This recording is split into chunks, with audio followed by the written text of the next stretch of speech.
भूल गया कि शासन किसका है। मैं मानता था धमकी देंगे और हम जबरदस्ती जाम कर देंगे। हमने कहा जाम नहीं होगा, कर्फ्यू भी नहीं लगेगा, लेकिन कर्फ्यू का सबक तुम्हें ऐसा सिखा देंगे कि तुम्हारी आने वाली पीढ़ी दंगा करना भूल जाएगी। इस क्लिप को मैंने ना जाने कितनी बार लूप में लगा के देखा होगा, और शायद हिंदुस्तान के जितने भी हिंदू भाई बहन है ना जाने कितनी बार उन्होंने अपने लूप में लगा के इस क्लिप को सुना होगा कि मौलाना भूल गया है कि शासन किसका है। दोस्तों, योगी एक ऐसा नेता है ना बीजेपी में, मुझे लगता है आज के दिन में इनसे बड़ा शेर आज के दिन में कोई भी नहीं है। देखिए, बीजेपी में कई सारे लीडर्स हैं।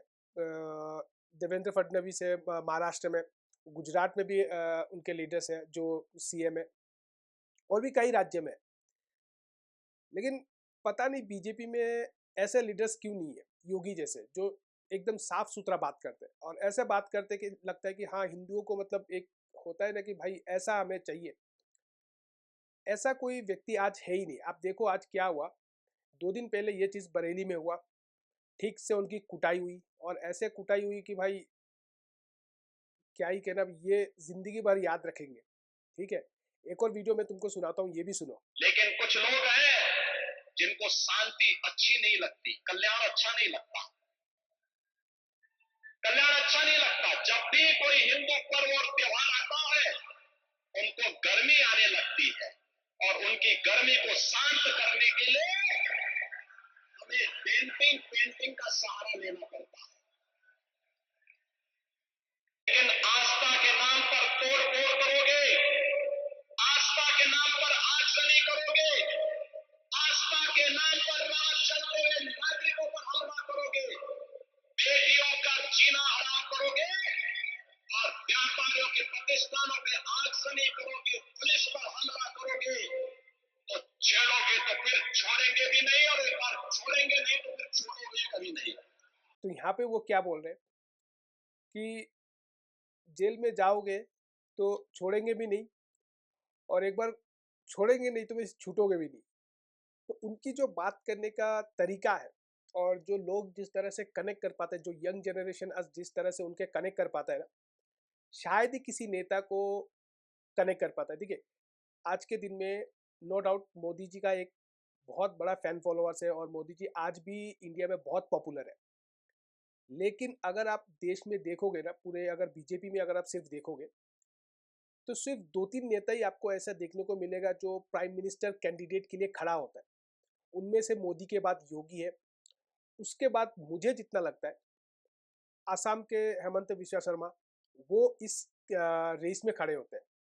बाकी ना मुझे कोई ऐसा सीएम दिखता नहीं है, या सॉरी ऐसा पीएम जो एक लेवल है जिनकी पॉपुलैरिटी है, वैसा कोई दिखता नहीं है। क्यों नहीं दिखता? देखिए, पीएम का कुर्सी ऐसा नहीं है कि मोदी जी किसी को भी उठा के बैठा देंगे, ऐसा नहीं होता है। 2014 में जब मोदी जी आए थे, जब इलेक्शन लड़ा था, तो देश में एक माहौल बन गया था कि गुजरात का मॉडल देखकर लोगों को लगा कि ये एक सीएम ऐसा है जिसने गुजरात को सुधार दिया है, और ये देश को भी सुधार सकेगा।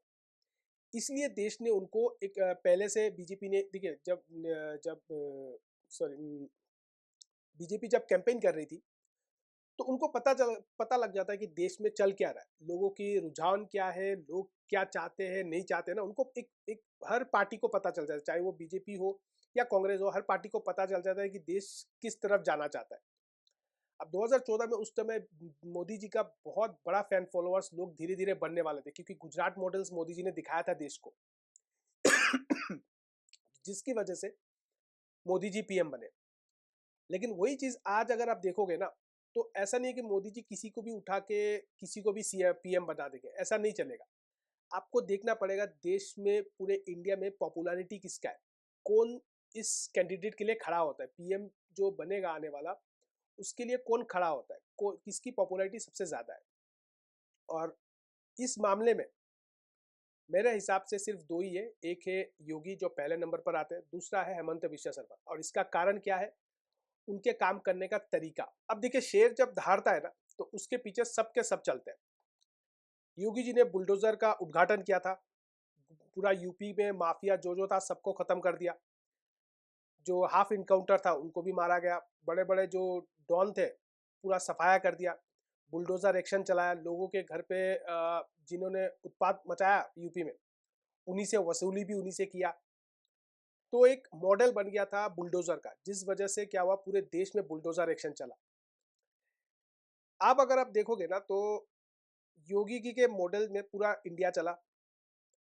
इसके बाद अभी जो हुआ ये बरेली में जिस तरह से जो जो लोग प्रदर्शन कर रहे थे रास्ते में बैठकर और चाह रहे थे कि माहौल को बिगाड़ना चाहते थे, किस तरह से योगी के पुलिस ने उनको मार मार के तुम हालत बुरा कर दिया। कई लोग तो मुझे लगता है अब भी घर में सो रहे होंगे, जिनके मुंह में पड़े हैं, किनके जबड़ा में पड़ा है। एक तो मैं देख रहा था रील्स में, किसी का दांत मुंह सब तोड़ दिया, ठीक है। तो अभी भी शायद से इलाज करा रहे होंगे, उनको लगा कि ये भाई क्या ही है। और जो वो मौलाना था ना वो भी भूल गया कि ये इससे पंगा नहीं लेना। देखिए एक चीज योगी के बारे में शायद पता नहीं, मुझे जितना लगता है कि शेर को जगाओ मत, अगर शेर जाग गया ना तो तुम्हारी खैर नहीं। प्रदर्शन तुम्हें आंदोलन करना है शांति से करो, जो भी करना है। देखिए आई लव मोहम्मद जो उन्होंने पोस्टर लगाया उससे कोई किसी को प्रॉब्लम नहीं है, पूरे देश में लोगों से किसी को कोई प्रॉब्लम नहीं है।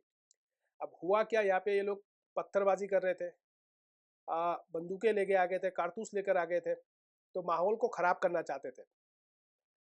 अब शेर सोया हुआ था, उसको जगा दिया, और जगाया भी किसने? मौलाना ने। जिस वजह से योगी जी ने जो कहा ना कि वो भूल गया कि शासन किसका है, तो उसको लगा कि योगी जी भाई क्या ही कर लेगा, हमारी तो पॉपुलेशन है, हम रास्ते में दंगे कर देंगे, क्या है क्या कर लेगा ये हमारा, हम तो करते आ रहे हैं ना पहले से, हम कर लेंगे। अब जो इसको मिल रहा है ना, अब उसको पता चल रहा है कि क्या मिल रहा है।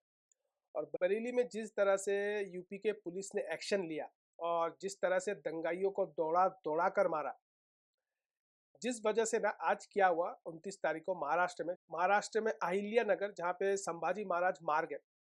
अब वहाँ पे हुआ ये कि किसी लोग ने, कुछ समुदाय ने, शायद से पता नहीं कौन है, अभी तक नहीं बताया नहीं गया कौन है, सामने नहीं आया, कि आई लव मोहम्मद लिखकर किसी ने सड़क पे लिख दिया, जिस वजह से 30-40 लोग रास्ते पे उतर आए और रास्ते को ब्लॉक कर दिया, आना जाना सब ब्लॉक कर दिया।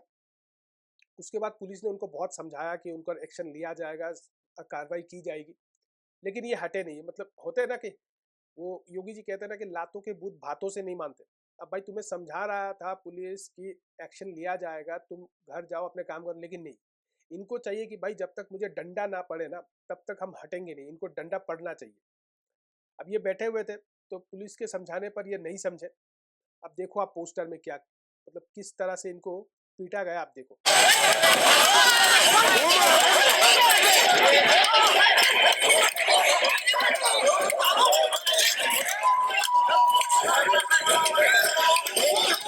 एक एक को ये ऐसा पीटा गया है, ये याद रखेंगे कि इनके आने वाली पीढ़ी याद रखेंगे कि भाई रास्ते में नहीं निकलना है। क्योंकि पुलिस ने जिस, देखो पुलिस हमेशा ताव पे रहती है कि भाई डंडा किसको मारना है। होती है ना कि एक चीज होती है ना खुजली, पुलिस की खुजली जिस तरह से इनको मार के निकाला है ना पुलिस ने, ये अपनी जिंदगी भर याद रखेगा, कभी निकलेगा नहीं। तो ये एक्शंस कैसे लिया गया? देखिए मेरा कहने का मतलब है ये एक्शन हुआ, इससे पहले बरेली का हुआ, अब ये एक्शन सडनली कैसे हो गया? ये दिखाता है योगी जी का लीडरशिप और उनकी शेर दिल वाली काम करने का तरीका। इससे पहले कभी भी किसी ने ऐसा नहीं किया, किसी भी सीएम ने, आपने देखा होगा देश में ऐसा पहले कभी नहीं हुआ जिस तरह से बरेली में हुआ है, और जिस तरह से पुलिस ने दौड़ा दौड़ा कर मारा, ऐसा पहले कभी नहीं हुआ। लेकिन जब से योगी जी ने शुरू किया तो अगले ही दिन आप देख लो, आज ही हो गया ये चीज, मतलब 29 तारीख को, तो ये आज ही हो गया। तो योगी जी क्या कर रहे हैं, एक ऐसा चीज सेट कर रहे हैं ना कि पहले वो करते फिर बाकी सब सीएम जो है वो एक्शन में आते। मेरा कहने का मतलब क्या है कि बीजेपी में ना कई सारे लीडर्स हैं, लेकिन किसी पे ना वो हिम्मत नहीं है बात करने की, जिस तरह से योगी जी बात करते हैं खुलकर, और इस तरह से बात करते हैं ना कि हर किसी को ना, मतलब जो दूसरे समुदाय के लोग हैं उनके अंदर में ना आग जली होती है, ऐसे बात करते हैं। और हिंदुस्तान के जो युवा है, जो हिंदू है ना, वो यही चाहते हैं कि हमें ऐसा लीडर चाहिए जो खुल्लम खुल्ला बात करे, जो घुमा फिरा कर बात ना करें। आपने देखा होगा योगी जी का जो भी कभी कभी भी कोई भाषण देते हैं या कहीं भी कोई इंटरव्यू देते हैं, कहीं भी कोई पॉडकास्ट में जाते हैं ना, तो वो इधर उधर की घुमा फिरा के बात नहीं करते। ठीक है, हाँ देखेंगे, इंक्वायरी करेंगे, तो ये हो गया, वो हो गया, कोर्ट में लिया जाएगा, वो जेल में गया, इस तरह की बातें वो बिल्कुल नहीं करते। अगर तुम दंगा करोगे, अगर तुम मारपीट करोगे, अगर तुम बहन बेटियों को छेड़ोगे, तो योगी जी खुल्लम खुल्ले में पूरी तरह से उसको समझाते हैं, और ऐसे समझाते कि फिर उसकी पीढ़ी जो है ना, 7 पीढ़ियां उसको याद आ जाता है। तो जिस वजह से हिंदुस्तान में जितने भी युवा है, जितने भी यंग जनरेशन है ना, उनके दीवाने बन चुके हैं, और इसी वजह से वो प्राइम मिनिस्टर के कैंडिडेट में है। इसके बाद हेमंत बिस्वा शर्मा भी आप देख लीजिए, धुबरी में उन्होंने क्या क्या कि वहाँ पे बांग्लादेश बॉर्डर है, तो धुबरी में क्या क्या आए दिन कुछ ना कुछ होता रहता है। अब दुर्गा पूजा चल रहा है, अब वहाँ उन्होंने शूट एंड साइड का ऑर्डर दे दिया। तो ये चीज़ अब हिंदुस्तान के जो युवा है, जो यंग जनरेशन है, वो ऐसे चीज़ चाहते हैं, क्योंकि कब तक दबा के रखोगे यार, हमें दबा के नहीं रख सकते। वो जो एक था ना गांधी का, कि एक गाल में थप्पड़ खा लो, एक दूसरे गाल आगे कर दो। इस टकले की वजह से ना पूरा देश बर्बाद हो चुका था उस 1947 पे पहले। टकले की वजह से पूरा देश आज जो भी है, चलो ठीक है, वो किसी और दिन बात करेंगे उसके बारे में। और मैं तो उस दिन का इंतजार कर रहा हूँ जिस दिन जो इंडियन करेंसी है उसका फेस यहाँ से हटा के नेताजी का बैठ जाए भाई, जिन्होंने आज़ादी दिलाने में अपना योगदान दिया था। तो चलो ये तो बात अलग है। अब यंग जनरेशन यही चीज़ चाहती है कि आप खुल के बात करो, आप छुप छुपा के बात नहीं करनी है, और सपोर्टर्स दौड़ के आएंगे आपके पीछे। ठीक है, तो इसी वजह से ना योगी जी का मॉडल्स लोगों को अच्छा भी लगता है और लोग सुनते भी है। बाकी लीडर, और मुझे ये समझ में नहीं आता कि बीजेपी में ऐसे लीडर क्यों नहीं है, क्यों वो बात करने से डरते हैं खुल्लम खुल्ला। इसीलिए वो लोग प्राइम मिनिस्टर कैंडिडेट में नहीं आते। प्राइम मिनिस्टर कैंडिडेट में ये दो ही लोग मेरे हिसाब से आज के दिन में देश में, अगर आप किसी भी कोने में जाओगे ना, तो इन दोनों प्राइम मिनिस्टर मतलब सीएम की बात होती है कि यूपी के योगी आदित्यनाथ, और है आसाम के हेमंत बिस्वा शर्मा। और इसका कारण क्या है, अगर आप देखोगे ना, तो इनका काम करने का लहजा, इनका काम करने का तरीका, जिस तरह से ये दूसरे समुदाय पे ऊपर अगर कुछ गलत करते हैं तो जिस तरह से उनका एक्शन है ना, वो दिखाता है कि वो लीडरशिप कैसा है। अब आपको क्या लगता है, आप मुझे कमेंट करके बताना। वैसे तो भाई उसने शेर को जगा दिया है, सोए हुए शेर को जगा दिया है। अब शेर जो दहाड़ रहा है ना, उसके पीछे पीछे पूरा देश, जितने भी बीजेपी के राज्य है, जहाँ पे भी बीजेपी का शासन है, वो राज्य भी अभी धीरे धीरे आगे बढ़ रहा है। अब देखो गुजरात में जो हुआ, क्या एक्शन लिया, कुछ ज्यादा कुछ हुआ नहीं। इसके बाद महाराष्ट्र में भी बहुत आइला मोहम्मद को लेकर थोड़ा बहुत हुआ था, उसमें भी ज्यादा कुछ एक्शन नहीं हुआ। लेकिन यूपी में जब हुआ, और जो योगी ने करके दिखाया, उसके बाद आप देखना धीरे धीरे ये चीज अब देश में बढ़ने लगेंगे। क्यों? क्योंकि उत्पाद और कानून को जो भी हाथ में लेने का कोशिश करेगा, ऐसे लोगों की योगी को पता है कि क्या करना है और कैसे करना है, और इनको शांत कैसे करना है, ये चीज योगी को अच्छे से पता है। और यही चीज बाकी लोग भी उनसे सीखेंगे और सीख के अप्लाई करेंगे, क्योंकि लीडर वही होता है जो सिखाता है, जो खुले दिल से दम रखता है कुछ करने का। और इसमें प्रॉब्लम क्या है पता है, योगी जी को ना कोई मतलब नहीं है, उसके आगे पीछे कोई नहीं है, उसने अपना घर बार सब छोड़ दिया था बचपन में। आज अगर बीजेपी उनको निकाल भी देती है ना, तो योगी जी को कोई फर्क नहीं पड़ने वाला। लेकिन आसान नहीं होगा निकालना, क्योंकि अगर ऐसा कुछ करती है बीजेपी, तो सरकार गिर जाएगी भाई। क्योंकि योगी जी का फैन फॉलोइंग मोदी जी से आज के दिन में कम नहीं है। योगी जी जिस पोजीशन पे है आज, उस पोजीशन से आप ज़्यादा ऐसा कह सकते हो कि मोदी जी 60% पॉपुलेशन मतलब पॉपुलैरिटी में है, योगी जी 40%। तो योगी जी को हटाना इतना आसान नहीं है। तो इस वजह से योगी जी एक अलग लेवल के लीडर्स है, और बाकी नेताओं को आप देख ही रहे हो पूरे देश में कि किस तरह से उनका एक्शन लिया जा रहा है। अब आपको इसके बारे में क्या लगता है, आप मुझे कमेंट करके बताना कि जो हाल उसका होने वाला है, आप बहुत बुरा हाल उसका होने वाला है भाई। बहुत ही बुरा हाल होने से शेर को जगा दिया है, और शेर ऐसा दहाड़ रहा है कि भाई उसके बाकी जो लोग हैं ना, ठंडे हो चुके हैं। बड़े बड़े लोग ठंडे हो चुके हैं, समझ में नहीं आ रहा है किसको क्या करें।